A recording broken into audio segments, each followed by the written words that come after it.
Great. Perfect. All right, so thank you so much and welcome everyone to the kickoff event announcing the partnership between Blacks in Technology Foundation and Gebeya Inc. We officially announced the launch of our partnership 2 weeks ago now to the world, that these two networks of Africans, Blacks, African diaspora in the tech space are uniting to bring each other's networks opportunities, everything from mentoring to upskilling and jobs, of course.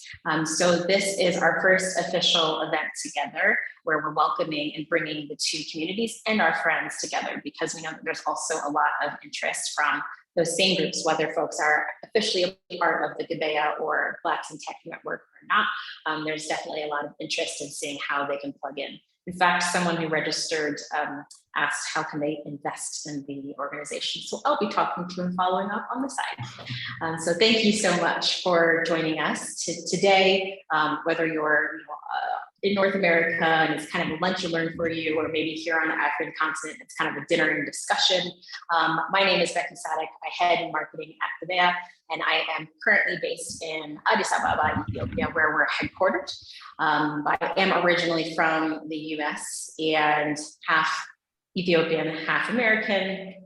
So am something between diaspora and, well, I don't know what you call it when you grew up outside of the continent and then come back, kind of a replanting of sorts. And I do a little bit of gardening, and so there's a thing where you can do some cuttings and then replant even without the seeds. So I kind of picture myself as that. So I've been on the continent now for 3 years, although my desire to come back has gone on for much of my life.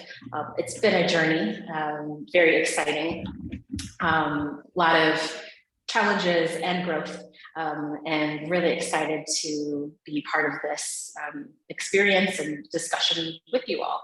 So I have a background in marketing and communications, and one thing that is very critical to me, whether I was in the US or since I've been on the continent, is the importance of telling our own stories, and really create, not only finding but even creating those stories and really amplifying them to not only the outside world, because it's not like we have something to prove, but even especially to one another and to the youth, and really showing stories of success and possibility of what happens when we work in harmony with one another, not only in competition, although a certain level of competition is healthy. So that is a little bit about myself. So in terms of how the event will flow, I'm your host and MC. We have representatives from both sides and the Blacks in Tech community, and Gebeya, and some friends joining us to share about their journey. Thank you for those of you who registered and asked some very thought-provoking and interesting questions. We'll be addressing some of those as we go along and share about our different organizations, what the vision for this partnership is, and we will be monitoring the chat if questions and comments come up throughout. So we'll take some pauses to address those, so don't be afraid to add those. And then finally, we will have an open Q&A, in case you're not able to get through all of your questions by the end. But really, we want this to be a little bit more informal and a discussion, even among the speakers themselves. So that's kind of the groundwork for what to expect tonight or today, depending on where you are. Perfect. So let's go ahead and kick off, and I will put the first questions to you, Dennis, to share with the community here a little bit about BIT, why it was founded, what is the vision behind it, and why does this partnership with Gebeya make sense? And please do share a little bit about yourself personally and your journey too. Why is this important to you? Okay, now Becky, I can talk for an hour about what you just asked. So how much time do I have so I can calibrate my conversation? All right. Let's see how much you can squeeze into the next 5 to 10 minutes. Okay. And maybe I'll pause and interrupt you at some point if that's okay. Yeah, just give me a polite hand wave or something if I'm running long. But yeah, so thank you. And thank you for the partnership. We are excited to be partnering with Gebeya. Quick about me, just so you understand who I am and my role and responsibility. I'm the executive director for the Blacks in Technology Foundation. This is my volunteer role. By day, I am a Microsoft employee, outside of fighting crime and doing everything with Blacks in Technology by night. But I've been in the IT industry now for over 20 years.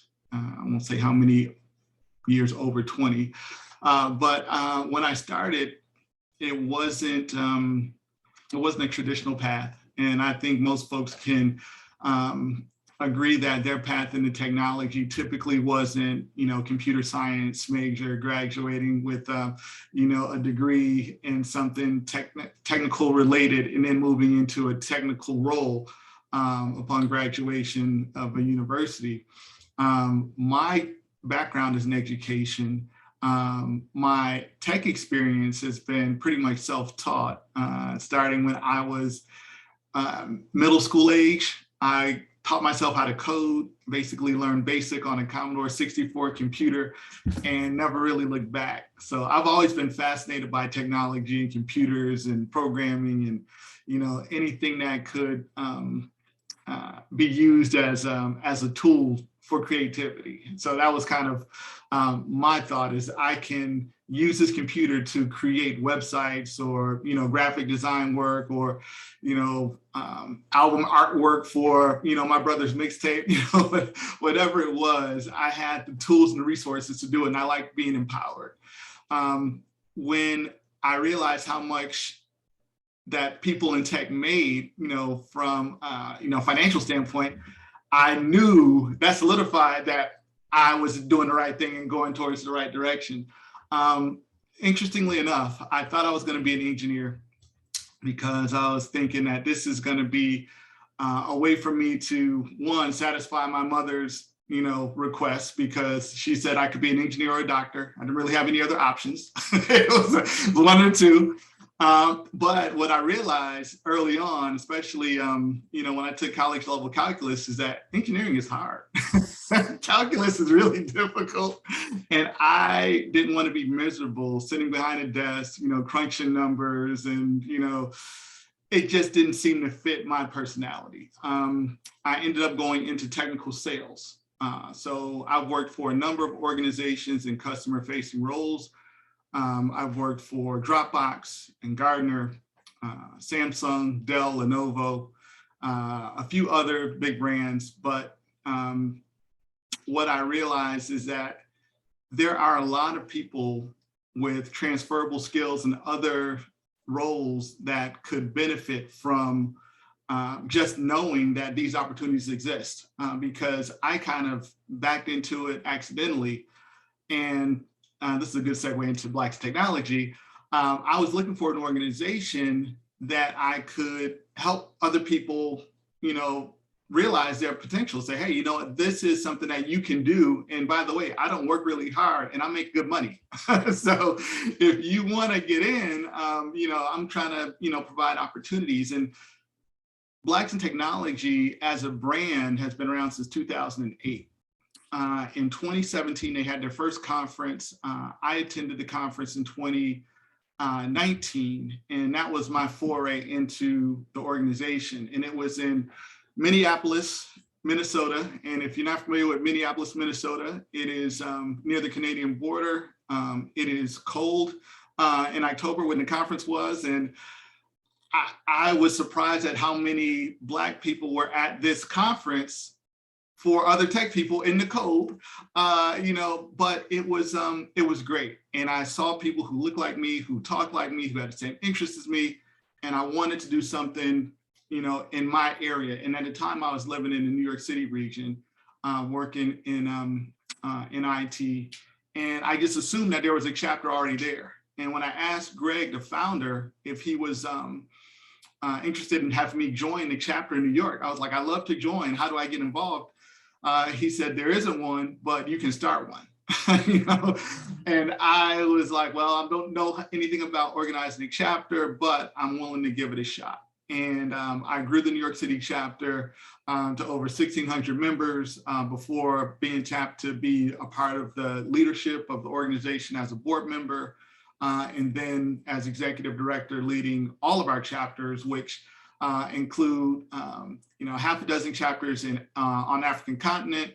We have over 60 chapters globally in 14 countries. I don't know if there's an appetite for chapters anywhere else on the continent. I know we don't have a chapter in Ghana yet. So if anybody's listening and you want to start an Accra Ghana chapter, I'm all for it. You know, hit me up. But we do have chapters in Kenya, South Africa, Botswana, Cameroon, 3 in Nigeria, and we're talking to folks in Senegal right now. There are places where we can make change on a global scale, and I think that's where Gebeya is going to help. So I'm going to stop there. I know I over my 5 minutes. Told you to put your hand up, Becky, slow me down. But if there are any questions, I'm sure we'll have time to discuss all the things that you know, Beck can do for you guys personally. And I'm looking forward to working with everyone. No, thank you. We're enjoying, you know, we don't want to slow you down. So thank you for the context and the kind of personal anecdotes as well. I do have a question, kind of piggybacking off of the latest list that you were just sharing on the spread of the chapters. Can you talk a little bit about what stopping the divide, you know, the kind of tagline means, and how has that, you know, given the organization's founding in the US, where there's a specific context maybe, how has it, you know, been contextualized as the new chapters have opened, say, outside of the US? That's one. And then secondly, has the evolution of the chapters happened very organically, kind of like the story that you told, where you were an individual and said, oh, hey, you know, there's not a chapter in my city. Yeah. So first, stopping the divide part. It's our tagline because it represents the divide between the underserved, marginalized communities, the Black community specifically, and the rest of the tech community. On average, Black people represent less than 3% of the overall technical roles in IT and in tech companies. So when we say we want to stop the divide, we want to close that gap. In the United States, the African-American representation is about 14% of the population. So we want to see the industry look more like the overall makeup of the country. So that was the initial impetus for the stomping the divide. But as we look outside of the United States, we realize that this problem is universal. You know, it's not like there's a group of Black people in any country that have parity with respect to the population. So one of the things that we try to do is make sure that if you're an immigrant, say in Europe or Australia, New Zealand, or if you are native to a country in Africa and you want to increase representation of people in tech that look like you, we want to provide those resources. So that's the stomping the divide piece. As far as the organic nature of the chapter building, it's twofold, right? Because we want to be strategic in where we put chapters. We don't have chapters in, say, Asia or Eastern Europe, only because there's not much representation that looks like us. We had interest from folks in India recently, and I had to deny them because they're not an underserved community. They're over-indexed in the tech space. So we want to make sure that our chapters are where the need is, specifically for our mission. So we don't, I don't actively recruit chapter leaders, but we are volunteers. So everyone in the organization who decides to lead is a volunteer. And we basically will interview, see if there's a good fit, see if they have the right interest in mind, and leading this is not going to make you rich in this role as a volunteer, but it is important work, and it does give you some visibility and ways to leverage your personal brand, not only with other companies in the region, but also with politicians in the region, and also with the media, because you will be the voice of Blacks in technology for your region. And increasingly, that's coming with a little bit of weight. So there's resources behind what we do other than just financial. Awesome, great, thank you for that. We're definitely going to, ask you more questions, and would like to hear more. I've got some questions saved from you, and yeah, I see the chat is quite active. But let's transition next to actually speaking with you, Kwame, and hearing a little bit about your journey, your connection to Gebeya, your experience, in the the tech space. Perhaps some of what Dennis has shared resonated with you. I know it did for me. So yeah, can we get an introduction from you? And same for you. Maybe for the next 10 minutes, we can just be in conversation. Sure. I just have to say, Dennis, just like you, I had a Commodore 64. To be honest, I almost feel like I was one of the first who had a Commodore 64 in the Ivory Coast. I don't know that's maybe true or not true, but it was a little bit bittersweet for me because, I remember my dad got me this Commodore 64, right? I was in high school. And then he got me 2 games. It's like summer games and winter games. I don't know if you remember those games. Amazing games, but he said I couldn't play them. The only time I could play them is after I had a tutor teach me a basic programming on a Commodore 64. And I hated it.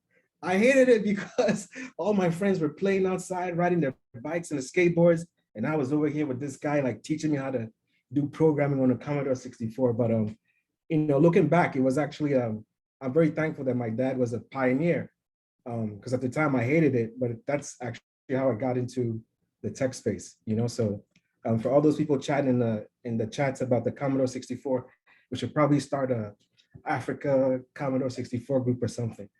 But yeah, hi guys, my name is Kwame Anda. I'm originally from Ghana. My current role, I'll start with where I am and kind of, step back. My current role working at Paramount is a director in the product operations team, so director of product implementations. What I do under this role is I pretty much serve as a liaison between, external partners, the third-party vendors, our internal departments, and I basically collaborate with all levels of Paramount global stakeholders. So I don't know if any of you are familiar with some of our brands like MTV, BET, Comedy Central, Nickelodeon, Pluto TV, Nick Jr., Paramount Plus, which is the streaming site, and then also Paramount, the network. So part of what I do is, I lead all aspects of analytics implementations. I manage a team of 3 who do like all the analytics we use Adobe for analytics. So we do all the analytics, we tag all the websites, all the apps, different platforms, connected TV, and things of that nature. Part of what I also do in the product operations team is I, create, I communicate all aspects of the product roadmap and manage, the quarterly updates so that everyone is kind of aware of, the different tasks at hand. And then one of the last things that I do is my other work stream is pretty much, consolidating all the different third-party tools. Paramount is a huge company, thousands of employees, different all over the globe. You can imagine all the different tools that each different cluster wants to use in their website or in their apps. And so you kind of have to have like a central organization that kind of disperses, that's kind of watching which tools this person is using, make sure, we have licenses and, they're allowed to use these tools and everything is sanctioned by, the company as a whole. Prior to Paramount, I did a stint at Major League Baseball, again, as a manager of partner analytics.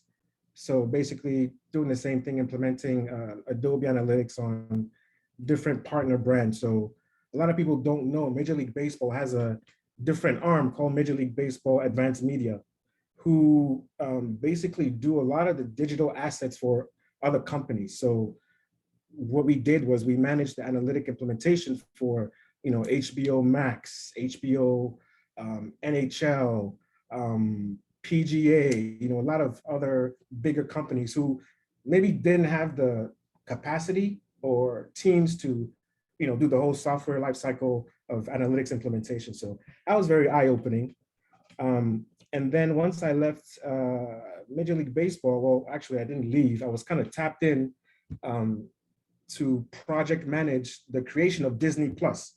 So a lot of people don't know Disney Plus was actually created as a collaboration between NHL and Major League Baseball. And so once they started to have the concept of creating a Disney Plus, they created another company called BAM Tech. And then, some few people from Major League Baseball were recruited to spawn all the different services that would be needed for streaming services, right? So that was very eye-opening to see, what goes into creating a streaming service, world-class. Disney is a very, it's a huge company, from the start, so I'm definitely glad to have been part of that. My relationship with Gebeya has been very amazing and very interesting. So I also co-founded Coders for Africa with Amadou. Amadou tapped me in. There's actually a very funny story. I might tell you later on how how that happened. You might as well tell it now. Remember, this is going on YouTube, so. Oh man, no, it's a good story.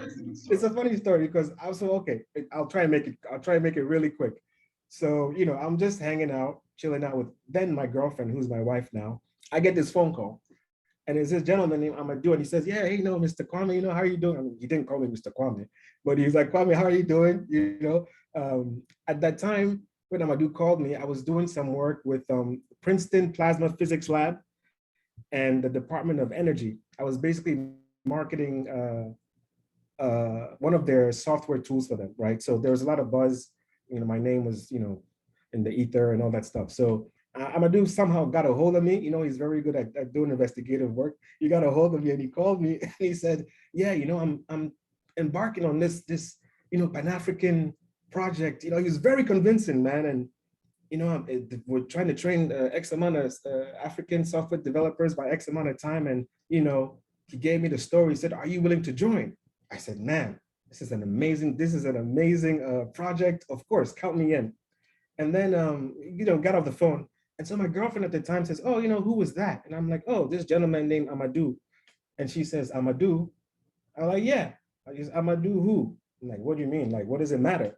I said, "Amadou Dafe." He's like, "Oh, I know Amadou." So, okay, for all you guys out there, right? I'm not saying to be jealous or anything, but I was a little bit like, "How do you know this guy? Wait, what are you talking about? How do you know Amadou?" And then she said, "Oh, he's one of the very good friends of my ex." Nah, I was like, "Wait a minute. What's going on here, man? Like, is this some kind of setup?" And then to make the long story short, later on, we just found out that we had, it's a small circle, we found out that 6 degrees of separation. She knew a friend of his through a friend of his. And so, I mean, to me, to make the long story short, I was a little bit like, I'm not sure about this, but then later on, it was, to be honest, one of the most fulfilling ventures, one of the most fulfilling projects I've ever done in my whole life, because it took us all around Africa, doing hackathons, doing conferences, meeting people, and really just opened up my eye to the potential of technology in Africa at a very early stage, you know, way before people were even talking about, you know, outsourcing, and, you know, Africa was a buzzword, you know, in terms of technology. So anyway, that's that's the little story that I have with Amadou. But part of what I also do, you know, on the side is I'm the founder of a IT, a software development consultancy firm in Ghana called Creative Waves. And, you know, we kind of focus more on the creative side. You know, a lot of people in Ghana are obviously doing things in the banking sector, you know, fintech, finance related. We're, you know, interested in, you know, the creative side, so working with musicians, artists, and things of that nature. And one of the projects that I actually reached out to Gebeya and that we're currently working on is a royalty platform, actually for Ghana. And one of the main problems, I'll delve into this just a little bit. One of the main problems of the royalties situation in Africa, I'm not really sure. Actually, I heard it's pretty much the same in Ethiopia, is that there is no, you know, first of all, there's no technology behind how they calculate royalties, you know? It's kind of like, okay, whoever has the most albums gets the more money. So even if you're someone like Sarkodie or Stonebwoy, whose music is playing on rotation on the radio, but you may only have one album, you're not really getting your royalties, you know? So, you know, we saw the problem, and we kind of said, my partner and I, Kelvin, said, you know, we should really try and find a way that these organizations that are sanctioned by the government to provide royalties to these artists have technology. Then they can use technology to, you know, pay these artists. Because, you know, a lot of people don't understand, like, music and musicians are a very strong foundation of the African culture, you know, especially in Ghana, like tourism, a lot of that really comes from, you know, a lot of the artists. So anyway, you know, I reached out to Amadou, and, you know, we outsourced this project. So we're actually currently working on it now. So, you know, obviously one of the reasons that, you know, we chose Gebeya, and we looked at a lot of other companies, you know, in Europe, in the US, and we decided to go with Gebeya. I mean, one, I'm biased because Amadou is my brother, right? But also the Pan-African aspect, you know, Amadou and I used to always just go back and talk about the strong interconnectivity. I mean, very similar to what Dennis is talking about with Blacks in technology. You know, it's like trying to bridge the gap between Africa and the diaspora, you know?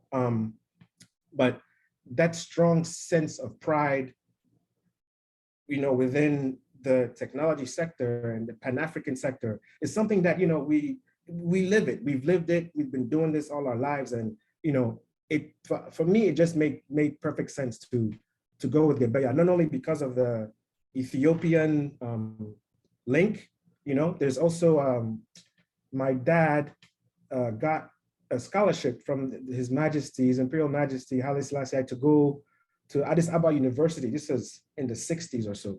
And he also gave him a scholarship to be able to attend Stanford University. So I don't know if you can see my picture here, my profile picture. That's actually a picture of His Majesty, of my dad shaking His Majesty's hand when he got his award, you know?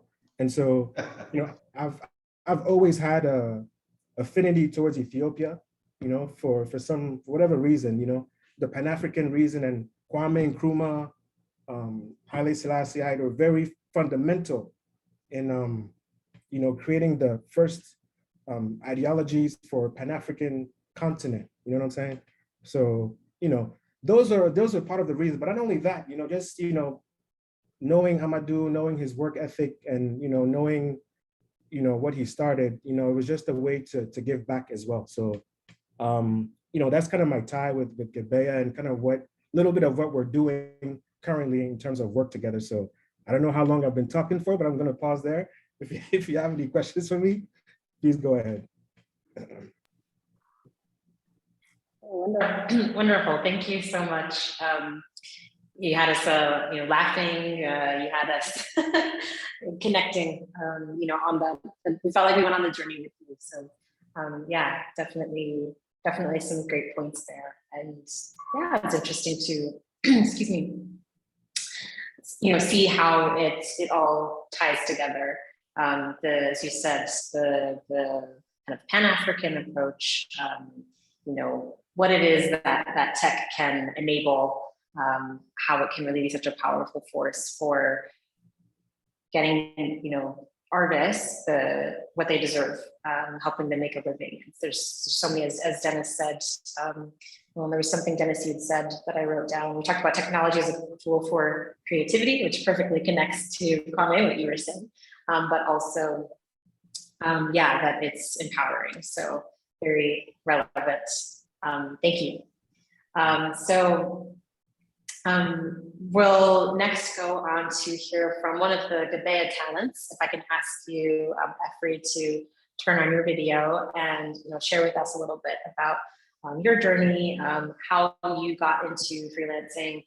And there's one specific thing I wanted to ask you about as well. So those who pre-registered, had a chance to ask some questions or share comments.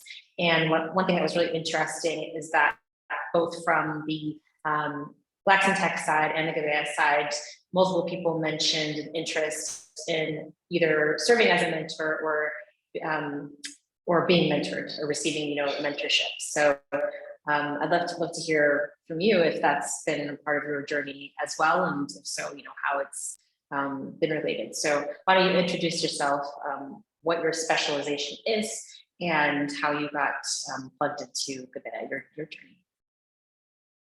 Okay, thank you, Becky. Hi, everyone. So hi, I am Efri. I am a digital strategist and an active talent on Gebeya. I am based in Ethiopia. So my introduction to Gebeya was actually a really funny one. It was a surprising one, really. I have been freelancing for about a year before I knew about the Gebeya marketplace. And one day I just decided to go into Google and then type in online marketplaces, talent marketplaces, and freelancing sites for Africans. And then Gebeya was the one that popped up. And I just applied on a whim. And then I applied. And then what really got me was how much care they put into vetting me.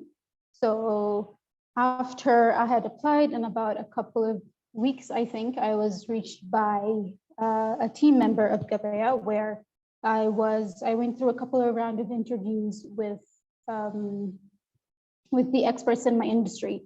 And once I passed, I was really nervous about what I was going to do next on the platform, how I was supposed to create my profile so that I would be matched as soon as possible, and how much I was supposed to charge, the things that you get really nervous about when you are doing freelance work. So, but they were really supportive. They helped me create my profile the right way. And I actually remember a time where, and I think this will also fit into the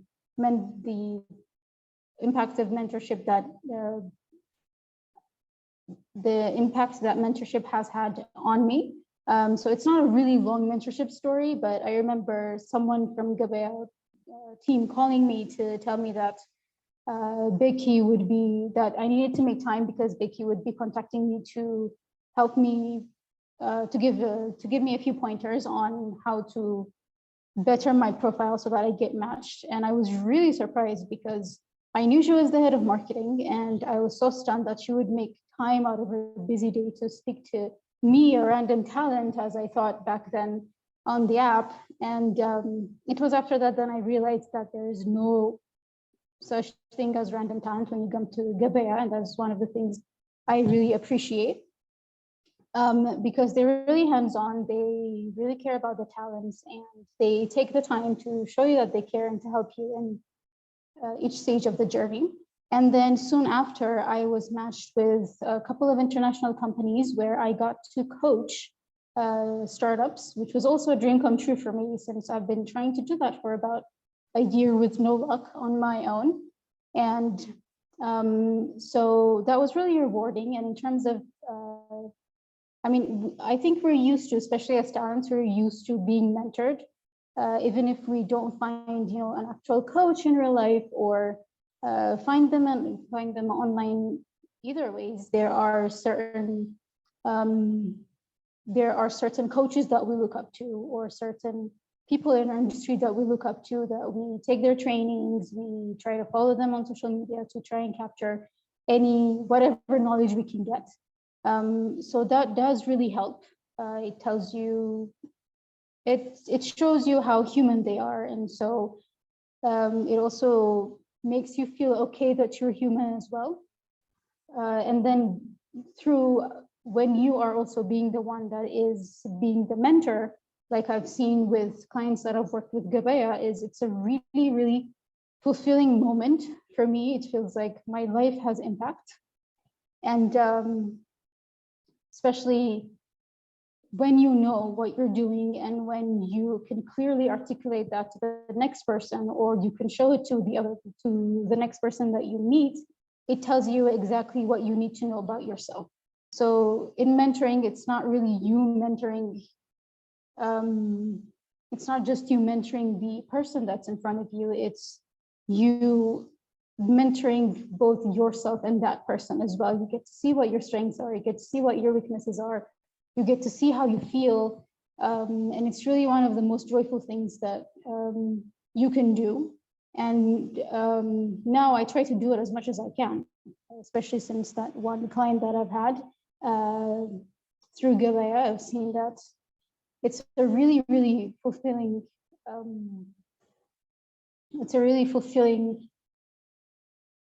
thing that you can find in life. So even if you don't have, so one thing I would say is, even if you don't have mentors, especially, I can't really speak for people in other countries, but for the people that are in Ethiopia, it's very difficult for us to find mentors. But you can find them if you look hard enough, especially online. You can find the mentors in networking sessions. You can also, when you join Gebeya, you can also go get those mentorships, because they do have certain events and talent communications that will help you through that. Great, thank you so much. And lastly, what is your specialization? You talked about having mentored a client in the past, but what is your background in? So my background originally was in just marketing, and then I transitioned into digital marketing about 2 years ago. So my specialty lies in online communications, online sales. So everything that is online marketing is what I specialize in. I really enjoy being able to, like I said, communicate, reach a lot of people. So social media management, social media content creation, email marketing campaigns, and basically just anything that has to do with online communication. That is what I do. Thank you, Afri. Thank you so much. And then finally, Amadou, I will pass the mic to you to also share with our group here some of your personal story, the reason behind Gebeya's founding. We got a little into that from Kwame. Any fun anecdotes you'd like to share about him? And I know there's a short presentation also to share about Gebeya. So over to you. I think Kwame said it all. Kwame, he forgot to tell you all that we are from Philadelphia, right? Philly people always shoot straight. Yeah, we don't halfway step. We always once we want to do something, we just go all the way. Yeah, I mean, stories. Most people know my story in a sense where I'm one of those crazy people who decided to move to Ethiopia 6 years ago to build a company called Gebeya. So when we first came here, me and Kwame in 2014, I believe, and we were talking about it, Kwame wasn't convinced. Like, are you sure you want to move to Ethiopia? I was like, yeah. So I'm going back to Jersey. But yeah, and now, later Kwame sent me a message. I think it was 2 years in. Bro, you're a visionary. You saw it in a sense. But like I always say, my passions in life is three-fold. Well, put it this way: my professional passion is around technology, because I was trained as a software engineer. As the fact that I love Africa, but not in a sense where it's like kumbaya or kind of type of thing, but more of how can we be more competitive? How can we compete, right? I think we're doing very well in the entertainment industry. When we look at music, we just taking over, right? I remember Kwame used to listen to Kwame used to be a musician, but he used to be a rapper too, back in the day in Philly. He even had a video out there with his wife and stuff. We want to share that later. But Afrobeats, pretty much spending in Philly, we didn't know much about Afrobeats. There was a bunch of music here and there. But it's amazing now when you go to the US, in every place in the US, Burna Boys, Wizkid, and all of these guys are just like, if you don't play that kind of music, people don't want to really, want to stay around. So entertainment-wise, I think we're doing good. I think sports, of course, Black America dominates sports in the US, except in hockey, but in swimming maybe. But everything else, I think, has been there. In Africa, is more around soccer and football, in a sense, dominate the European leagues and stuff. So in those kinds of things, arts and sports, I think we're good as a sort of people of African descent. I think what's next is, how do we transcend into this technology that allows us to move faster, be more transformative, be more disruptive in what we do. So those two things were my passion. And then we tied into the talent part, which is the people. That's why Kwame and I and a couple of other friends, we created Coders for Africa. We believe that the greatest asset the continent has is its people. The natural resources being sort of abused, right? And we have no way of figuring out how to get that back, or how to even, be in the story of natural resources. The moment you start doing that, special interests of other countries will come in and do some damage. So I think that if we are more aware that our population would be sort of our savior and tap into technology to move faster and disrupt the continent in the world, I think we'll be in a better place in the next 10 to 20 years. So those are the three passions that came together. And at some point I said, I need to go on the ground. I need to know what's going on. Kwame and I decided to go to as many countries as possible. Visited Ghana because of Kwame, and then went to Kenya, and went to Ethiopia, and so on and so forth. Visited as many countries as possible in a very short period of time. And then at some point, I really wanted to start an entrepreneurship journey. Tried to convince Kwame. Kwame let me down, but that's okay, brother. And then Gebeya was born. Right? For those who probably in the call, Gebeya is a marketplace. We didn't start off as a marketplace. The first 3.5 years was more around training, because we couldn't find the right talent that we wanted at the time in Ethiopia to put on a marketplace. So we spent the first 3.5 years spending a lot of money, spent a lot of energy to get Ethiopia on the map as the next hub for IT talent. And it's only a year and a half ago that we decided to build this marketplace, Gebeya.com, onboarded a bunch of talents who were very good. Some of you are on the call, I can recognize names.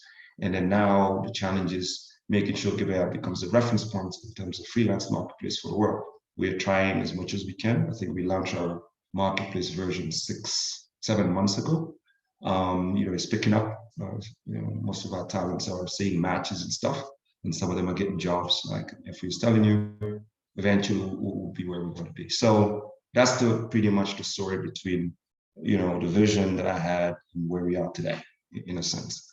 Maybe you can share real quick the presentation, because I want to show something visual for some of those who are not very familiar on what's going on in Africa, whether you're on the continent or not, because you'd be surprised. You can go to Kenya and tell regular people in Kenya, where's Ethiopia? They think it's somewhere in Africa. They may not tell you directly that Kenya shared borders with Ethiopia. And if you're in Ethiopia, you mention Kenya, they think somewhere in Africa. Most Ethiopians even say Africa, then Ethiopia. In a sense, there's a lot of misconception about, where is the African sort of digital transformation happening, who's doing what, and so on and so forth. So maybe you can go to the next slide, Becky. Becky's driving. All right, so if you look at, this is more for Dennis, for you to kind of picture this. I'm sure you've seen most of this stuff, but on the African ecosystem in terms of tech, there's three things you have to look at. Capital, money. Money has been pouring on the continent to fund startups, right? We have unicorns now on the continent. A unicorn is a company which is valued $1 billion and more. There's about 6 of them. I think there was a 7th one that was announced about 3 to 4 months ago. We have companies that are worth billion dollar companies that were born 3-4 years ago. It's not like they've been there for 10, 20 years, but 3-4 years ago, these companies are now unicorns. There's a lot of money being sort of dispersed, throughout the continent. Nigeria being the biggest winner. I think Kenya second, South Africa third, Egypt is number 4th, and then it's trickling down to other countries. Senegal saw a very big bump too when they got a company called Wave that was born 3-4 years ago. Now is worth $1.7 billion into fintech and mobile money. So things are sort of moving in the right direction in terms of capital. On the entrepreneurship and startup side, yeah, it's flourishing. There's so many entrepreneurs now on the continent building startups, right? Building tech startups, building agri-tech startup, fintech startup, health tech, and so on and so forth. And it's just going to continue growing for the simple fact that most of these girls and guys who are very talented can't find jobs. So the first thing that they think of is start a business, right? Either traditional business, or they're thinking, there's money towards building a startup, so let me go start one. So that's why it's a natural effect that is happening in the continent, that there's going to be more and more startups every year going forward. Now, for every ecosystem, there's one fundamental thing that you need to look at, which is the talent infrastructure. And if you look at most African countries, what's happening is we have this tendency of building the buildings before we build the roads. And then in a few years, we figure out, there's no roads, right? And you can't even get to your house, you get these narrow roads. Dennis, I'm not sure if you traveled to Africa before, but if you haven't, most of my folks here from Africa know what I'm talking about, where dirt roads and people double parking, you can't even get to your house, and so on and so forth. So it's the same thing that I'm seeing, where we're funding a lot of startups without having the adequate talent to build this startup. So you have unicorn companies right now who are struggling to find talent on the continent.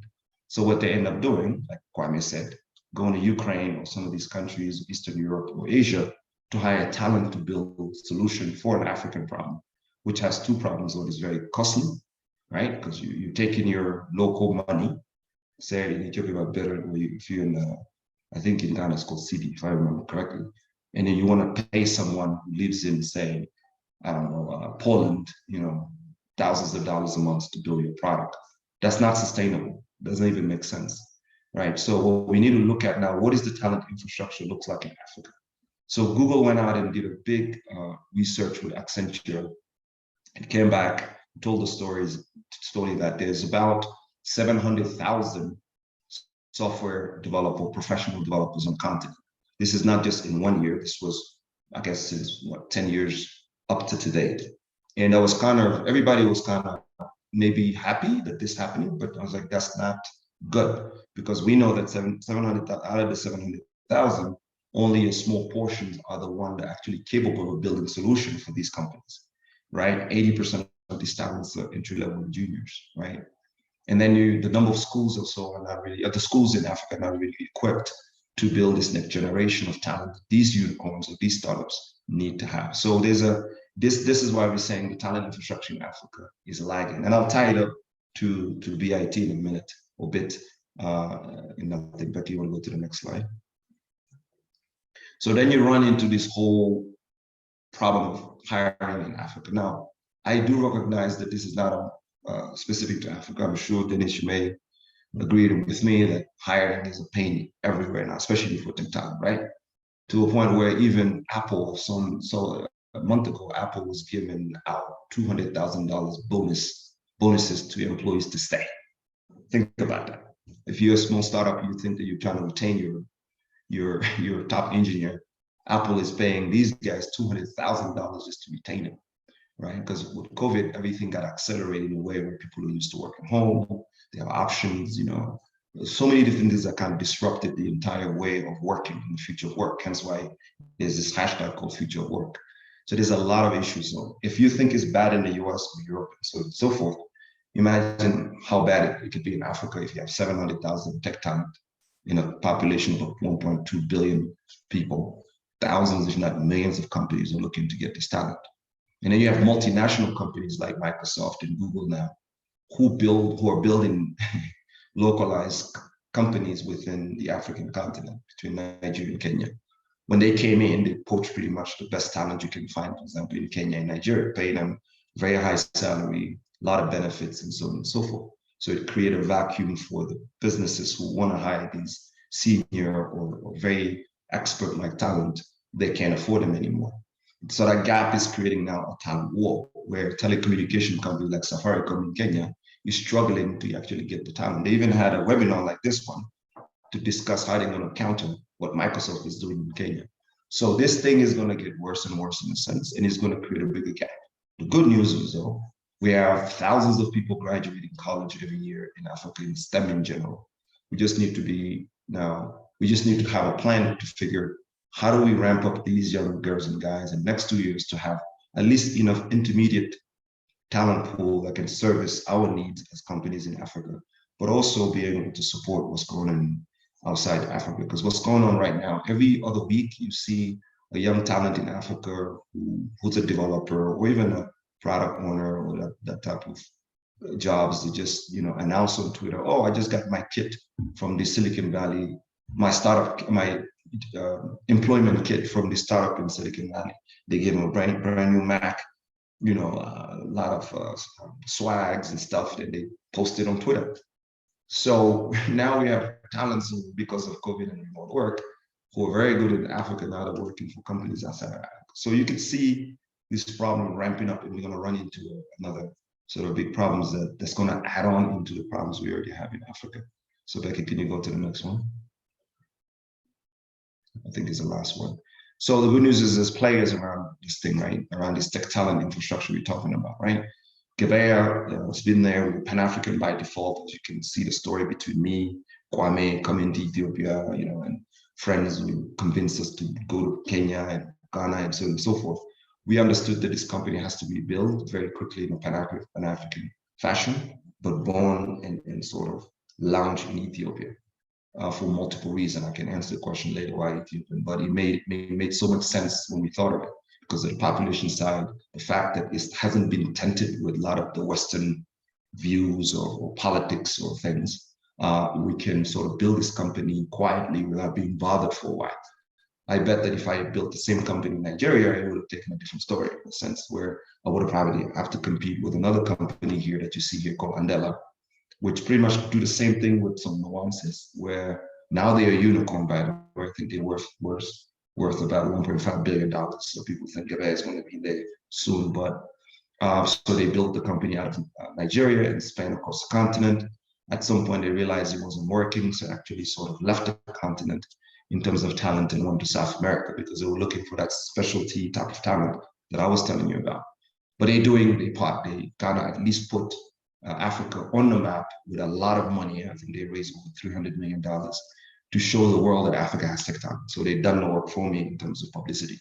You have other things like Dekagoron in talent in Nigeria, they're doing anything, Tunga, Moringa, in that sense, but this is not enough, right? If you really want to build an infrastructure, you need as many players as possible. We're all doing our best to do, but I think that so far we're the most, we're the only freelancer marketplace in that true sense.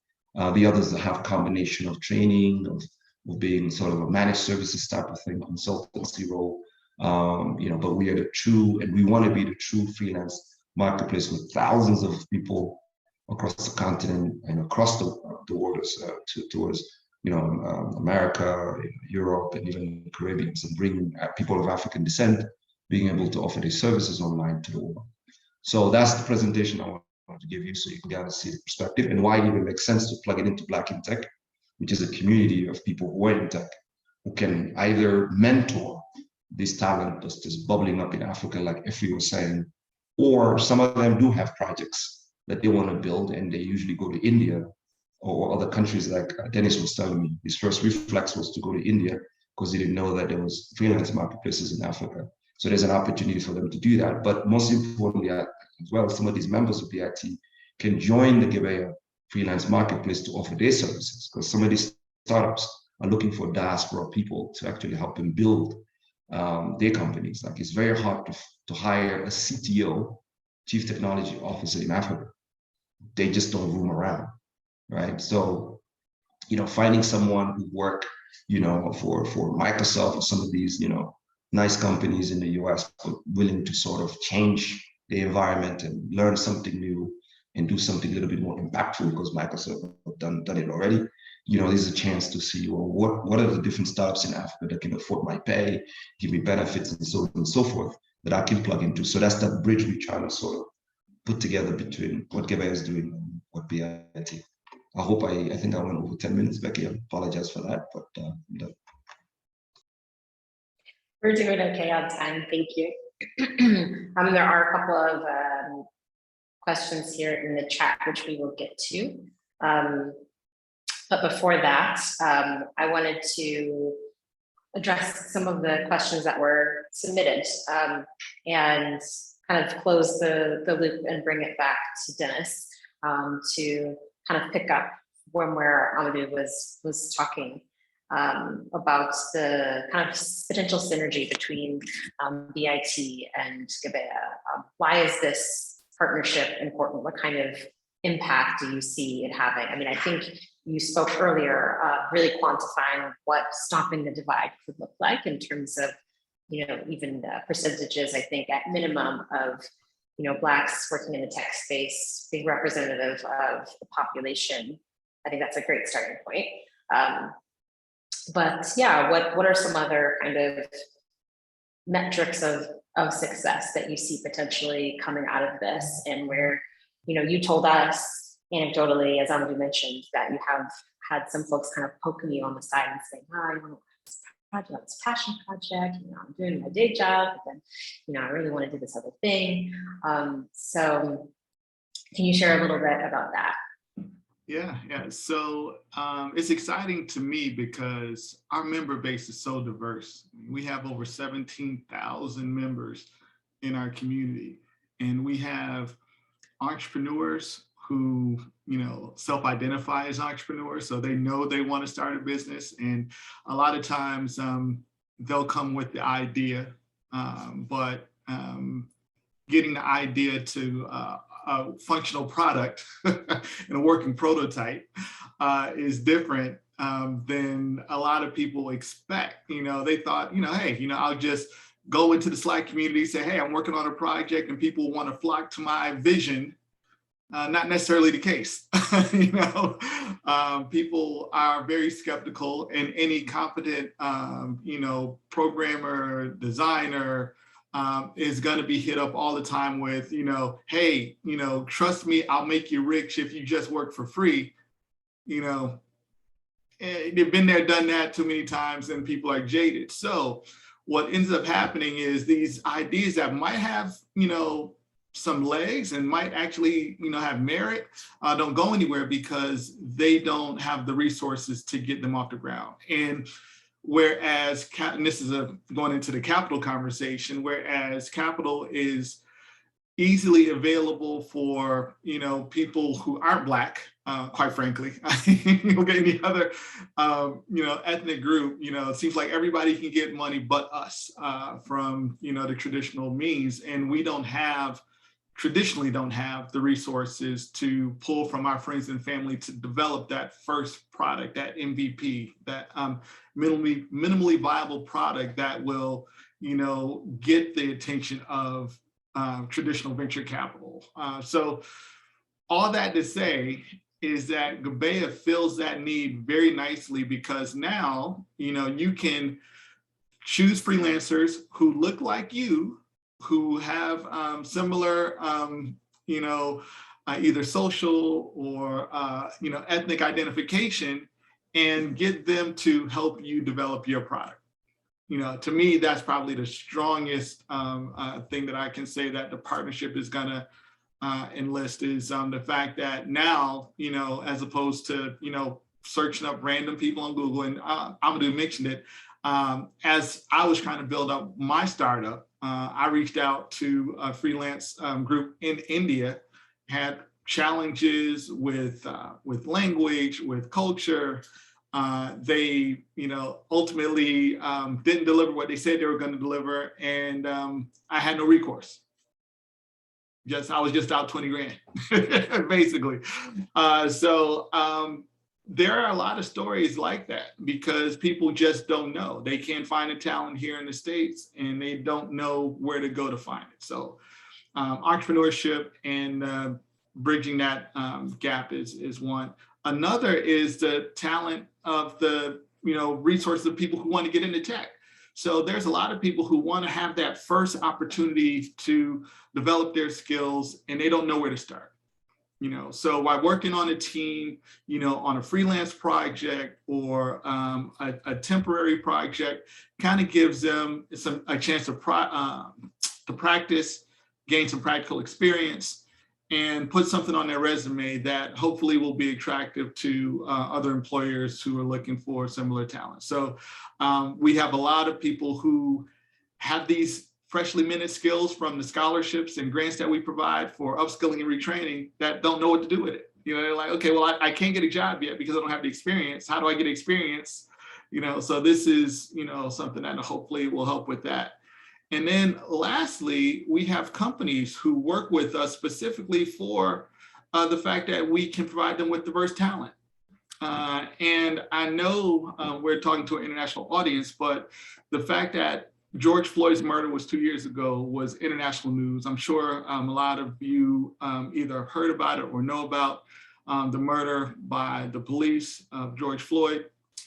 And what happened in the case of the tech companies, a lot of them made proclamations that they were going to make change, or at least take a look at their policies and practices on how they were hiring and treating Black employees in their companies. So now they're trying to figure out, okay, what do we do to make change? A lot of people are reaching out to us and saying, okay, well, we want to hire more Black talent. Where do we get it? So this is the answer to where they get it. So companies large and small are trying to grapple with the fact that they want to do something. They've been tasked with doing something. They're challenged with doing something. They're going to historically Black colleges and universities, but that's only going to satisfy a small subset. They need to expand their vision of how they bring diversity into their organizations and removing things like the four-year degree barrier and recredentialing those jobs that require people to have 5-7 years of work experience. They just need people who can do the work. So if you have the practitioner level skills to do the job, I'm having conversations with companies all the time as to why they require this. And a lot of times it was just because the previous person did it and they just never bothered to change it. Nobody looked at the policy. So this is a way for folks to say, okay, Black talent can do the work, even if it's a temp to hire situation, we can get people in the door. So hopefully that wasn't too long-winded to answer, but I wanted to make sure I, gave you my full perspective on that. No, thank you. I really appreciate that contextualization as well. And also the many different, facets and directions and ways that this partnership can grow. Amadou, any response on that? No, I think Dennis said it all. I think that, he said it all. I think that maybe some of the things we can do, maybe answer some of the questions, because I think we have 22 minutes left and, I'm sure everybody's time is precious. Maybe you could just list out some of the questions, we can answer them. And some of those questions may be answered indirectly with what Dennis already said. Sounds good. Let me pose a couple that were asked prior to the event that are very much relevant to what we've discussed so far, and then we'll also make sure we address the ones in the chat. So first one came from Yakfet in Ethiopia, asking, are the Black-owned enterprises hiring Black talent? If no, how are you planning to bridge the gap? I'm throwing that question out.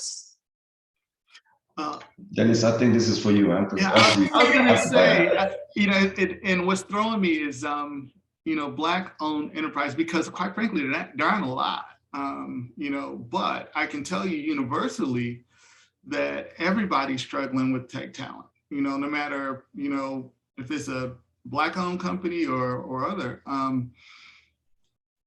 And what's interesting is companies don't have the luxury of being being inherently racist when it comes to talent, because at the end of the day, they need people who can, like I said, do the work, regardless of color or ethnicity, and they're struggling. I mean, there are literally millions of open IT jobs right now. And I say IT, that includes, project management and some of the non-technical roles, but the companies that are looking, just need competent people, quite frankly. So I think, to your question specifically, I don't know if I have an answer, because I don't deal with a lot of Black companies, unfortunately. Hopefully that'll change. Hello, how do you define competence? Because there's a perception for us who spend time in the US, when we move back to Africa and try to build certain things, there's a certain level of competency we're looking at. It's not necessarily based on your skill, but how do you define that, you being in the US and what you're seeing, what companies are looking for, in your work? Good question. So there's a couple of ways that we look at competence. I mean, you can be self-taught as a software engineer and get a job at Google if you are quote unquote competent. But what most companies look for are technical certifications from places that they either know and respect, or boot camps that they've heard of that are credible. So if somebody has I don't know, let's say Perscolis or CompTIA certifications, or we work with organizations like Springboard or BrainStation. These are kind of top tier boot camps. And if you have certifications or have completed the boot camp, then that bodes well. That shows a level of competency. Additionally, for technical roles, there's going to be a technical test that you have to pass in order to get those technical jobs in most cases. And one of the things that Black's Technology does is we have resources to prepare you for those technical interviews to make sure you show up well. So depending on the nature of the role and the type of company, competency takes on different forms. But basically, if you think you're strong enough to do the work, I say go for it. Worst they can do is say no. And then if you get the no, at least you know where the bar is and you can work towards it.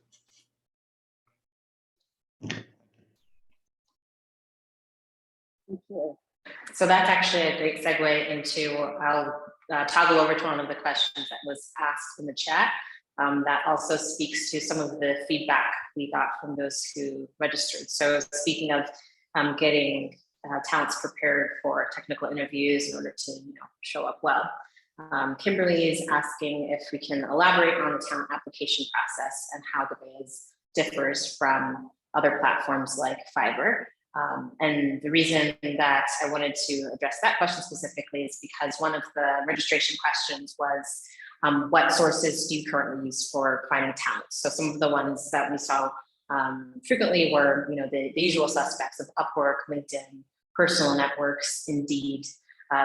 So maybe Amadou, if you can, speak to this one, what makes Gebeya different from those platforms? I think this will also address Kimberly's question about the process of becoming a Gebeya talent. You know this better than me, Becky. I'm wearing a different hat today as MC. So. All right, I like that. So, okay, so we have a mobile app called Gebeya Talent, Kimberly, that you can find on Apple Store or Android Store. And very simply, you download the app, submit your application, and you specify what you want your title and role to be. For example, digital marketing, like Efrat said, right? We call it everybody. You specify that, and then there's other information we ask you about, bio, information will ask you. And as soon as you click submit onto the mobile app, you get a test that matches exactly what you say your title is. So if you say you're a senior digital marketing person, you better be a senior digital marketing person, because that's the kind of test we're going to give you. I think 20% of the people pass that first step of testing because it's not easy.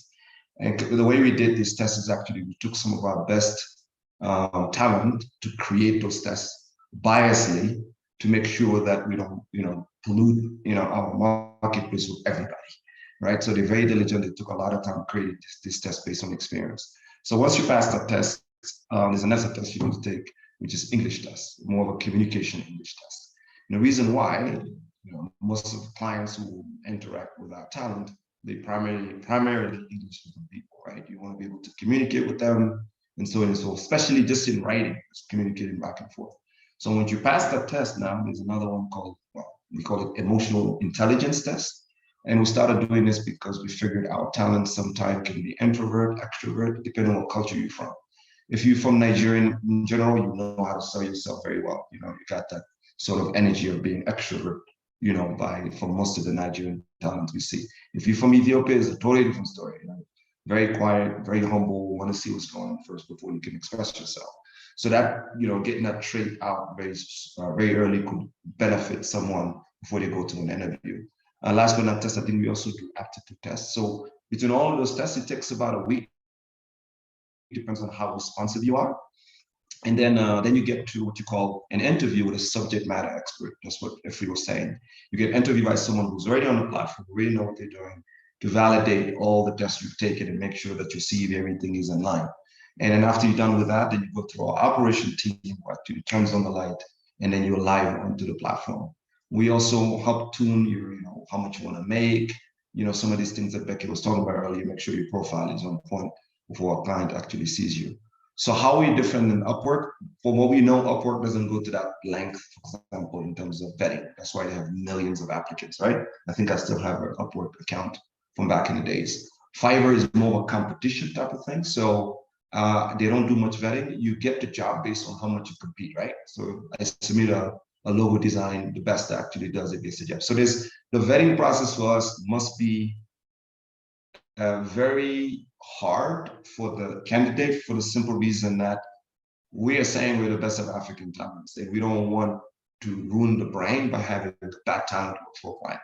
Because words goes out very quickly. I went to this African freelance marketplace and talents was, was not good, right? We don't want that. So we make sure that, to give you an example, we have about 25,000 applicants that applied for the past year and a half, and we only made available about 1,200 on our platform because of a couple of things, profiles and testing and all kinds of stuff. We want to do it that way. Now, nothing stops us for turning on, the faucet and let everybody be available, but that can be detrimental for what we want to set as the African standard of what a talent looks like.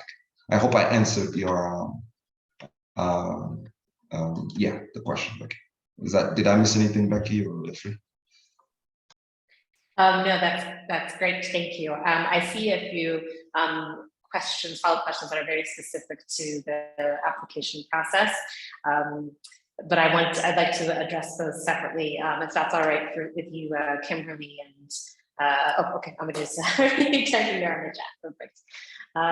Great, because I want to make sure also our other speakers get a chance to address some of the questions or comments. Kwame, actually, I wanted to bring it back to you. And since we're on the topic of quality and kind of, caliber of the talent, taking Gebeya out of the picture, you had mentioned earlier that you had done a lot of shopping around, looking at different organizations. What were some of the metrics that, are important to you when it came to kind of deciding who to trust and, what quality talent looks like? Did you do additional testing? How did you kind of vet and go through that decision-making process?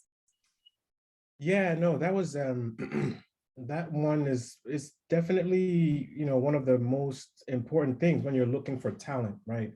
I think for us, at least for Creative Waves, my partner and I, one of the most, or a couple of the most important KPIs that we looked for was definitely communication, right? So how quickly, like, do you have an SLA set up where if we have questions or we have concerns that you get back to us? Like, no one wants to be waiting, 2, 3, 4 days when you have a burning issue on a development, task that needs to be completed, right? So it's very, very important, the communication aspect.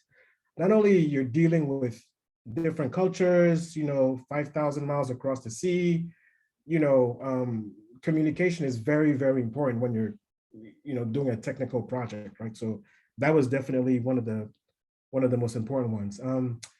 And then, I guess I would also venture to say, what's the term I'm looking for?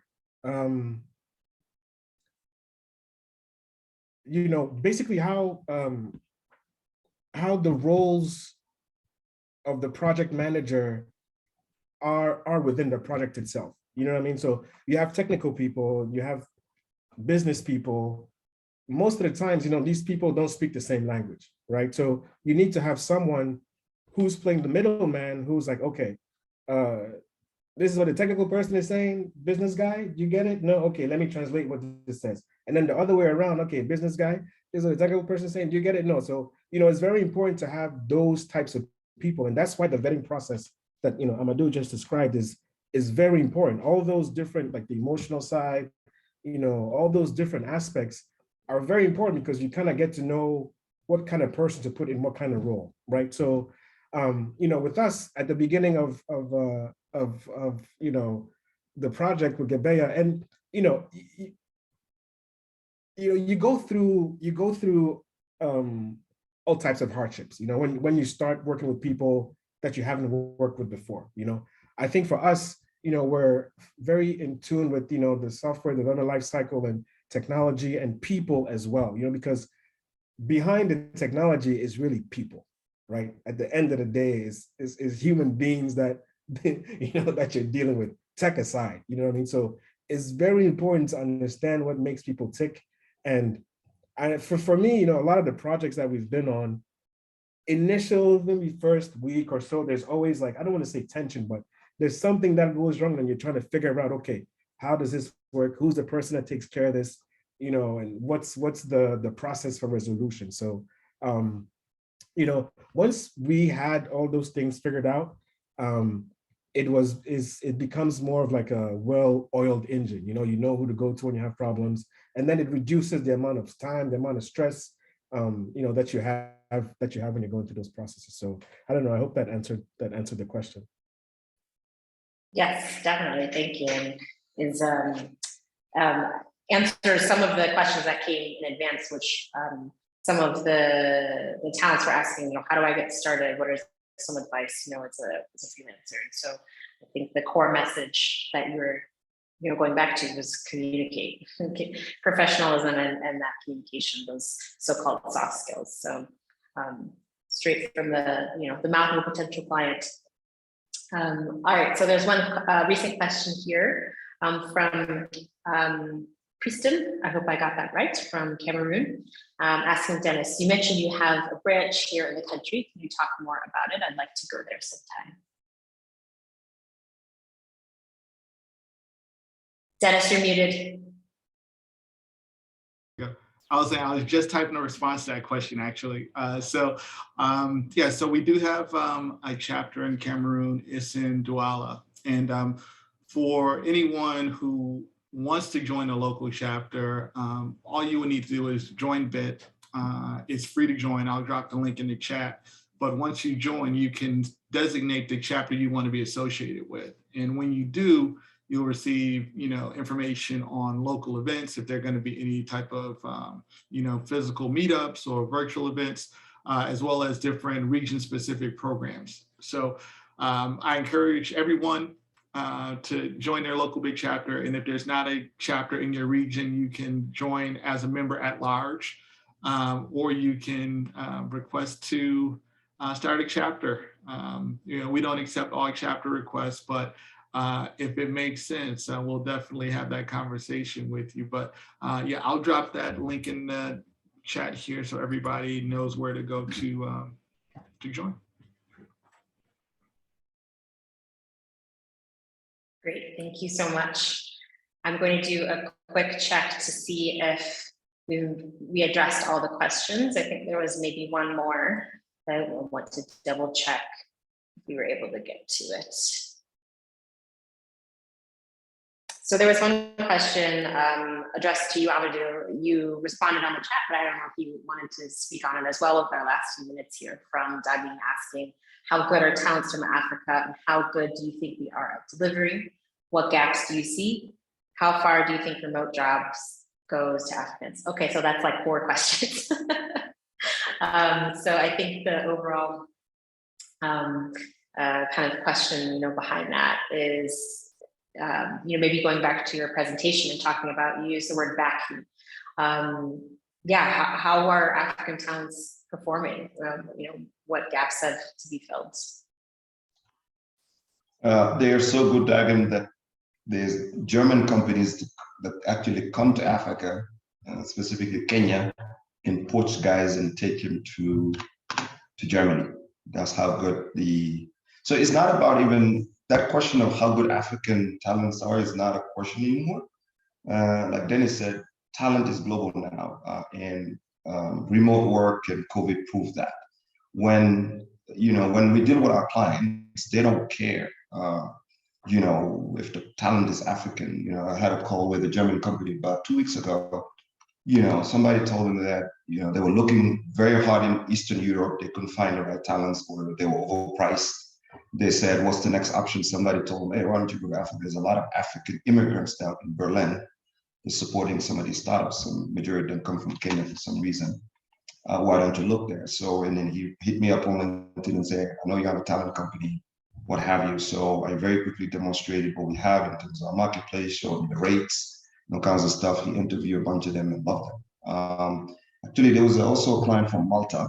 I think in 24 hours, he hired some of our talents, 24 hours, and he swears by them. And every sort of month or so, he upsell by adding a new talent. So the question is not too much about how good they are, is how can you discover the good ones, right, in this mess, right? So like I said earlier, Google said there's 700,000 tech talents in the continent. But we know based on our own data and stuff that only 20% potentially are seniors. What does it mean, right? Are they seniors in full stack? Are they seniors in certain kinds of tech stack? And it's not just everybody's the same tech stack or the same specialty. It can be cybersecurity guys, blockchain guys, DevOps people, and so on and so forth. So it is so small of a pool that we may have an impression that, there's just a bunch of junior talent, but if you find a good talent in Africa, they probably some of the best. And they have the same credential, right? They Google certified, they AWS certified, and so on and so forth. What we need to now worry about is how do we increase that number of talents who are good? And that's why Gebeya is born and some of the other organizations are there. So yeah, we have clients, just to give you a perspective, we have clients in Norway, Netherlands, Germany, US, a lot in Africa. And as a matter of fact, most of our Nigerian clients hire our Ethiopian talent for, one, the discipline of work, their skill set, but also the cost. Because in Nigeria, for example, it's too expensive for them to hire talents in Nigeria. The market is all messed up right now. You'll see junior guys who wants to make $4,000 a month just because the market is so, disturbed in a sense. But what we tell them is there's also opportunities in other countries. Kenya is also very high priced in terms of talents because, like I said, the Microsoft and those guys came in and shook the market. So Ethiopia and some of the other countries are sort of doing better in terms of pricing. And this is a chance sort of in the next 2 to 3 years. I think Ethiopia and some of the Francophone countries are going to be better price talent, but you only have 2 to 3 years. Just because the talent pool is not sort of, seniority doesn't come overnight, right? They need 2 to 3 years to get where they need to be. So I hope that answers part of your question. So it's not about being how good African talents are. They are talents, they just have to discover them. And Gebeya is an opportunity to discover those who are good. Great, thank you so much. I see that there's more questions coming in also. but we are at our time. We have 1 minute left. So we really appreciate everyone's participation and thoughts. We are going to be sending a survey afterwards, so we want a chance to capture your feedback and any other, questions that you didn't have a chance to ask. I know there's a lot to, chew on in this session. And again, thank you for your engagement. Maybe in the last couple of minutes here, if there's an opportunity to answer the questions in the chat, I can stay on.